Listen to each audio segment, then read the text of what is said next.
各位大家好啊！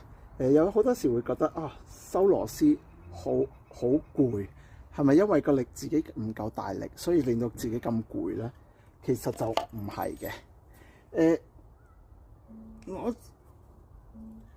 攞支螺絲批收落去嗰陣時咧，隻手一路係做緊重複嘅動作。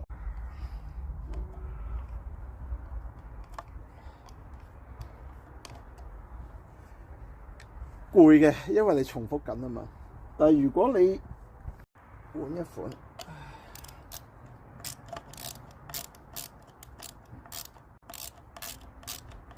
我淨係搖，淨係就咁，唔使下下重嘅，成個就要攞出嚟再扭入去。你收一兩粒螺絲咧，你唔會太兩三粒啦，三四粒都好啦，你唔會太過在意嗰一方面啦。好似當你一日要收幾廿粒螺絲，唔好講幾廿粒啦。我淨係上次收嗰12粒螺絲，拆嗰12粒螺絲出嚟，仲要上翻啊！唔好講話嘥咗啲時間定乜嘢，其實唔關時間事，係你個攰咧，係你個重複咁樣嘅動作。Whereas 呢一個咧係，我就係咁樣轉啫。啱啱嗰個見唔見到個分別喺邊啊？